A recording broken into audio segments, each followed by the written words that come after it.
విడిదిల్లు ఏ luxury villa guest house and rooms తెనాలిలో మరెక్కడా లేని విధంగా శుభకార్యాలు ఏమైనా విశాలమైన లగ్జరీ రూమ్స్ తో ఆహ్వానిస్తోంది విడిదిల్లు.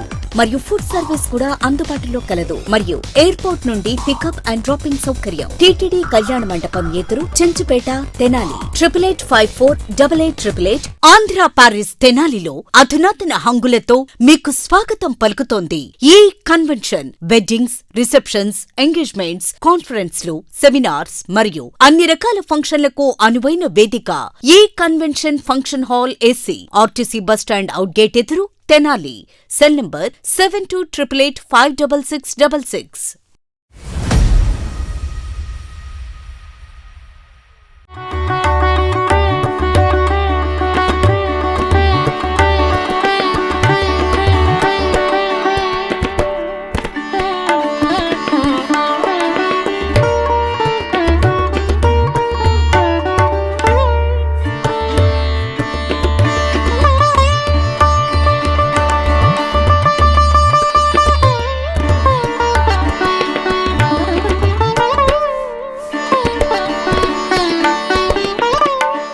తెనాలిలో ఆధ్యాత్మిక కార్యక్రమాల నిర్వహణ అంటే ముందుగా గుర్తొచ్చే పేరు ఉప్పల వరదరాజులు. ఇప్పటికే అనేక కార్యక్రమాలను చేపట్టిన ఆయన తెనాలి వేదికగా కూడా మరో ఆధ్యాత్మిక కార్యక్రమానికి శ్రీకారం చుట్టబోతా ఉన్నారు. తెనాలిలో ఉన్నటువంటి శ్రీ వాసవి కన్యకా పరమేశ్వరి అమ్మవారి దేవస్థాన ప్రాంగణంలో విశ్వశాంతి మహాయజ్ఞం జరగబోతా ఉంది. ఇందుకు సంబంధించి ఏర్పాట్లు అయితే ఆయన చేపడతా ఉన్నారు.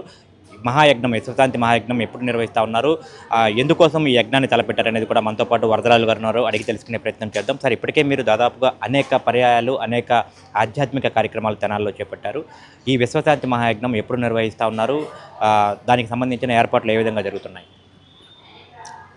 జై వాసవి, జై హనుమాన్.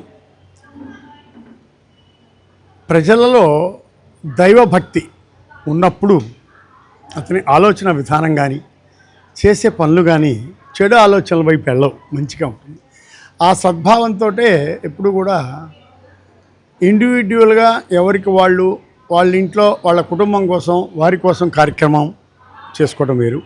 కానీ లోక కళ్యాణార్థం తలపెట్టేటువంటి కార్యక్రమం సామూహికంగా ప్రజలందరినీ ఆ కార్యక్రమంలో మమేకం చేసి లోక కళ్యాణార్థం చేస్తే చాలా మంచి జరుగుతుంది.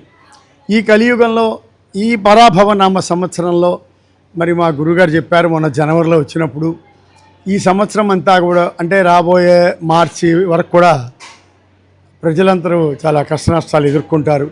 యుద్ధ వాతావరణం, పంటలు సరిగ్గా పండవు, అలానే వచ్చేప్పుడు ఎండలు బాగా కాస్తాయి, వానలు పడవు.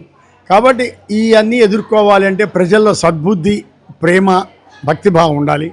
ప్రతి ఒక్కరూ ప్రతి ఇంట ప్రతిరోజు మీకు ఏదైనా మీకు చేతనే యొక్క దేవుడి మంత్రాన్ని ప్రతిరోజు చేస్తూ ఉండండి, దానివల్ల అందరికీ మంచి జరుగుద్దని చెప్పారు. అటువంటి సదుద్దేశంతోనే మరి మొన్న మనం ఉగాది రోజున కూడా సహస్రకళ హనుమాన్ చాలీసా పారాయణ చేయించింది.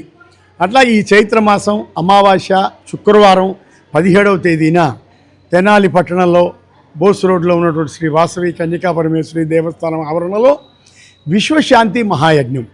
దీనివల్ల ఏం జరుగుతుంది అంటే ప్రజల్లో సద్భావన, ప్రేమ, స్నేహం ఏర్పడతాయి, మంచి జరుగుతుంది అందరికీ అనేటువంటి భావంతో చేస్తున్నాం.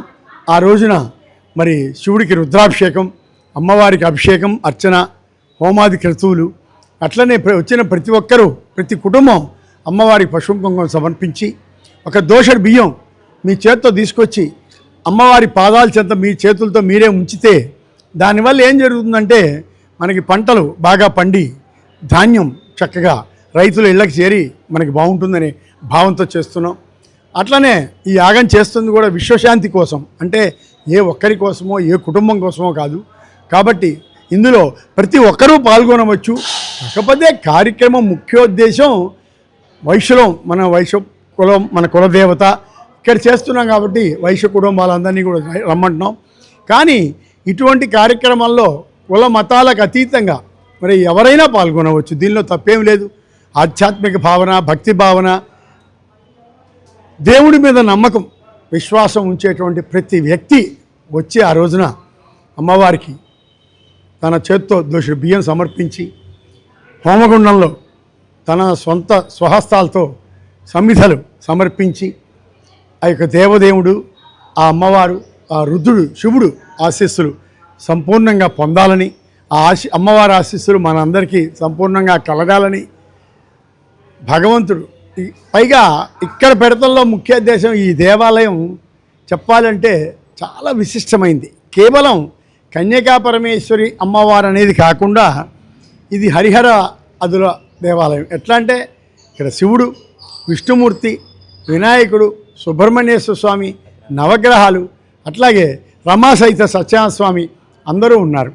ఇటువంటి దేవాలయం నాకు తెలిసి ఆంధ్ర రాష్ట్రంలో ఇంత విశాల ప్రాంగణంలో ఇంత చాలా చక్కటి ఆలయం. ఈ ఆలయం మసిబారుతోంది కాబట్టి ఇటువంటి ఆలయాన్ని మరి తెనాలి పట్టణంలో ఉన్నటువంటి ప్రజలందరూ భక్తితో, నమ్మకంతో, ప్రేమతో విచ్చేసి ఈ దేవాలయానికి ఈ విశ్వశాంతి మహాయజ్ఞంలో పాల్గొని ఆలయాల్లో మరి కార్యక్రమంలో పాల్గొని తీర్థప్రసాదాలు స్వీకరించి ఈ కార్యక్రమాన్ని జయప్రదం చేసి మనందరి క్షేమం కోసం తలపెట్టిన ఈ కార్యక్రమాన్ని జయప్రదం చేసి మరీ కోరుతున్నాం. సార్, ఆ రోజు శుక్రవారం విశ్వశాంతి మహాయజ్ఞం జరుగుతూ ఉందన్నారు. ఏ సమయం నుంచి ఏ సమయం వరకు ఈ మహాయజ్ఞం నిర్వహణ జరుగుతుంది, అట్లాగే ఎంతమంది వరకు భక్తులు రావచ్చు, వారికి ఏ విధమైనటువంటి ఏర్పాట్లు చేస్తూ ఉన్నారు? ఇది యజ్ఞం 17వ తేదీ శుక్రవారం ఉదయం 8 గంటలకు ప్రారంభమవుతుంది. సుమారుగా 12 గంటలకు ముగుస్తుంది. 12 గంటలకు పూర్ణాహుతి ఉంటుంది. పూర్ణాహుతి అయిన తెరప తదుపరి ప్రసాద వితరణ ఉంటుంది. ఈ లోపుగా ఏంటంటే మరి ఆర్యవైశ్య కులం 102 గోత్రీజులు అమ్మవారు ఆ రోజున నిజంగా తల్లి మన కోసం, మన కుటుంబాల కోసం, ఆర్య వైశ్యుల కోసం తను ఆత్మార్పణ చేసుకుంది.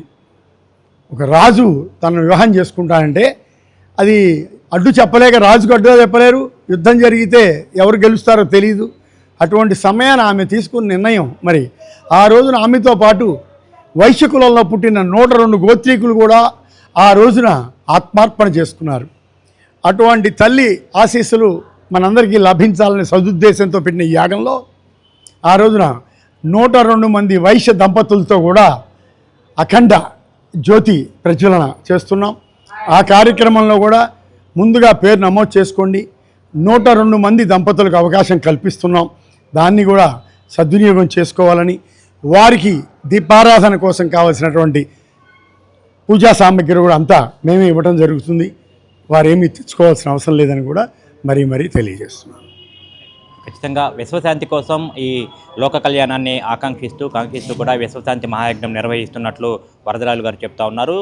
శుక్రవారం ఉదయం 8 గంటల నుంచి తెనాలి బోసు రోడ్లో ఉన్నటువంటి శ్రీ వాసవి కన్యకా పరమేశ్వరి అమ్మవారి దేవస్థాన ప్రాంగణంలో ఈ మహాయజ్ఞం జరుగుతుంది. అట్లాగే పరమేశ్వరునికి రుద్రాభిషేకం, విశేష పూజా కార్యక్రమాలు కూడా జరుగుతాయి. 102 మంది ఆర్యవైశ్య దంపతులు ఈ కార్యక్రమంలో పాల్గొని మహాయజ్ఞంలో కూడా పాల్గొనే విధంగా కూడా ఏర్పాట్లు చేసినట్టు చెప్తా ఉన్నారు. ముందుగానే పేర్లు నమోదు చేసుకోవాలని అయితే సూచిస్తూ ఉన్నారు. ఏదేమైనా ప్రపంచ శాంతి కోసం, విశ్వశాంతి కోసం, అందరికీ మంచి జరగాలనే ఏకైక లక్ష్యంతో ఈ కార్యక్రమాన్ని, విశ్వశాంతి మహాయజ్ఞ కార్యక్రమాన్ని నిర్వహిస్తున్నాము.